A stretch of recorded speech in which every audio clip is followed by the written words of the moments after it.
পৰীক্ষা পাতিবলৈ যিমান টান, দিবলৈ তাতকৈ বেছি টান। বন্ধু বান্ধৱীসকল, আপোনালোকলৈ নমস্কাৰ জনাই আজিৰ ভিডিঅ'টি আৰম্ভ কৰিছোঁ। চাওক, এটা পৰীক্ষা যেতিয়া ছাত্ৰ ছাত্ৰীসকলে দিবলৈ সাজু হয়, কিমান কষ্ট কৰে তেওঁলোকে। ৰাতি দিন তেওঁলোকে পঢ়ি সেই পৰীক্ষাটো দিবলৈ আগবাঢ়ে। আপোনালোকে নিশ্চয় গম পাইছে মই কি পৰীক্ষাৰ কথা ক'বলৈ গৈ আছোঁ। এই যে আমাৰ মেডিকেলৰ নিট এক্সামটো দিয়াৰ পিছত সেই ছাত্ৰ ছাত্ৰীসকল আজৰি হ'ল। তাৰপিছত সেই এক্সামটো আকৌ এবাৰ দিবলৈ যাবলৈ কিমান কষ্ট হয়। বহুতেই ক'ব যে আগৰখিনি পঢ়া আছে, চিন্তা নাই, গতিকে দুদিনমান ৰৈ পেলাই তোমালোকে এক্সামটো আকৌ দি দিবা। বৰ সহজ নেকি? আগৰখিনি যদিও পঢ়া আছে, তেওঁলোকে প্ৰিপেৰেশ্যন হওঁতে কিমান সময় লাগিছিলে, এতিয়া আকৌ তেওঁলোকে 2-3 বাৰ পঢ়ি থাকিব লাগিব। একেখিনিকে বাৰে প্ৰতি পঢ়ি থকা বৰ সহজ নহয়। যিসকলে পঢ়ে তেওঁলোকেহে সেয়া গম পায়। এবাৰ এক্সাম হৈ যোৱাৰ পিছত আকৌ সেই এক্সামটো দিবলৈ বহুত ধৈৰ্য লাগিব।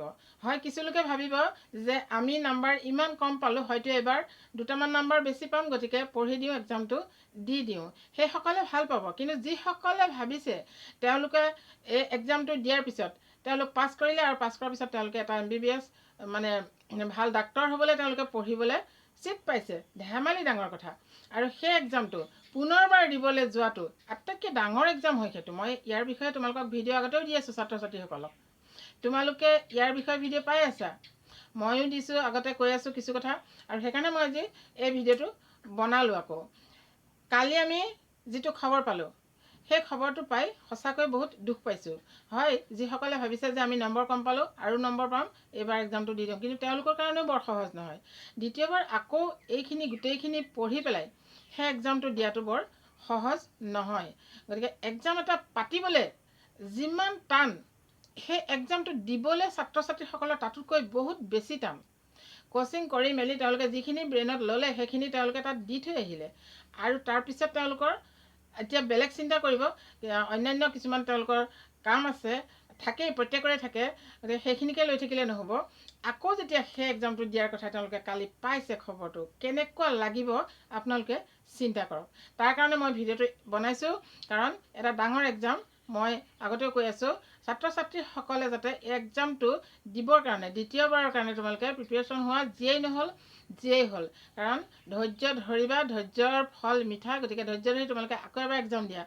ভাগ্য ভাল থাকিলে, যিসকলে ৰিজাল্ট ভাল কৰিব পৰা নাছিলা, তোমালোকে এবাৰ আৰু এবাৰ দি দিয়া। কাৰণ চোৱা, এটা কথা, যিবিলাকে প্ৰথম দিছা, বিশেষ কথা এইটো দেই, যিবিলাকে প্ৰথম দিছা তোমালোকৰ এক্সপিৰিয়েঞ্চ হৈ গ'ল একবাৰ, অতি কম দিনৰ ভিতৰত। গতিকে তোমালোকে পিছৰবাৰ দিবৰ কাৰণে সাজু হোৱা ভালকৈ, আৰু এক্সামটো দি দিয়া। কেতিয়াকৈ এই এক্সাম হ'ব, এক্সামৰ ফিক্স ডেট এতিয়াও দিয়া নাই।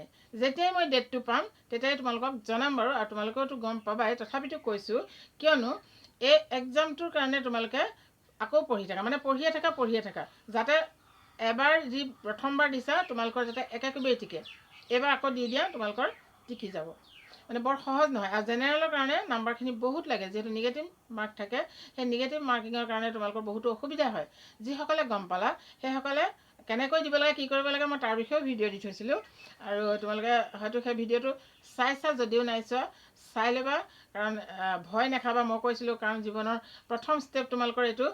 যেতিয়া দিবা, এই প্ৰথম ষ্টেপটোতে তোমালোক ষ্ট্ৰং হ'ব লাগিব আৰু শক্তিশালী হ'ব লাগিব, কিয়নো তোমালোকৰ এই ট্ৰেডটোৱে বহুত ষ্ট্ৰং হয়, নহয় জানো? গতিকে তোমালোক ডাক্তৰ হ'বলৈ ওলাইছা, গতিকে তোমালোকে এক্সামটো দিবৰ কাৰণে তোমালোকে প্ৰথম খোজটো দিওঁতে সাহস হ'ব লাগিব, ভয় নকৰিবা। তোমালোকৰ চোৱা, কিছুমানৰ মই কৈছিলোঁ যে তোমালোকৰ ক্লিপ, ফুলি, এইবিলাক আঙুঠি, বেল্ট, ল'ৰাৰ এইখিনি থৈ যাব লাগিব। কিন্তু এনেকুৱা এটা কাম কৰিছে, ধৰ্মৰ ক্ষেত্ৰত লগুণ পৰ্যন্ত খোলাই দিছে। এইটো কিন্তু ভাল কাম নাই হোৱা। আচলতে ধৰ্মৰ ক্ষেত্ৰত যদিহে লগুণডালত এটা আঙুঠি পিন্ধি আছে, তেতিয়াও বেলেগ কথা, সেই আঙুঠিটো খোলাব পাৰে।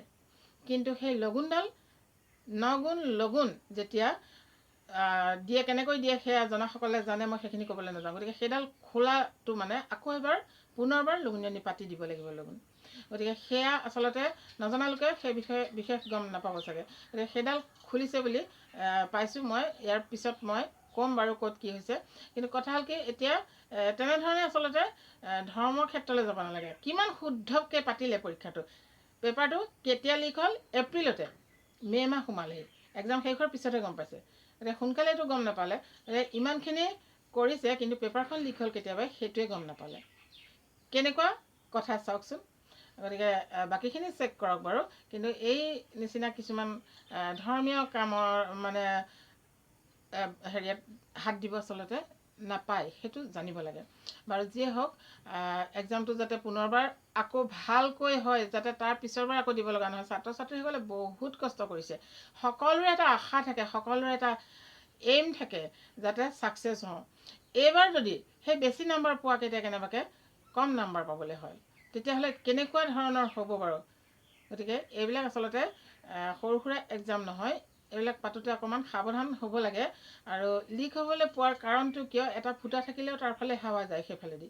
গতিকে ফুটা এটা নথকাকৈ সেই কামটো কৰে। আমাৰ এইবিলাক এক্সামেই কেনেধৰণে কৰে, গতিকে সেইবিলাকতো আৰু ডাঙৰ কথা। গতিকে এক্সাম সিমান ডাঙৰ এক্সামটোতো সেয়া লিক হৈছে। আচৰিত লাগিলে। এটাই আশা কৰোঁ, নেক্সট বাৰ এক্সামটো তোমালোকে ভালকৈ দিয়া আৰু ধৈৰ্য ধৰা। ধৈৰ্যৰ ফল মিঠা বুলি কয় নহয়। গতিকে নেক্সট বাৰ তোমালোকে এক্সামটো ভালকৈ দিয়া। যিসকলে আশা কৰি আছা যে 2টামান নম্বৰ কমিছিলে, তোমালোকে যাতে সেইটোত ছাকচেছ হোৱা, তাৰ কাৰণে মই তোমালোকক পুনৰবাৰ শুভেচ্ছা জনাইছোঁ। ঠিক আছে, ডেটটো পালেই মই তোমালোকক জনাম। নেক্সট ভিডিঅ'ত লগ পাম। Thank U.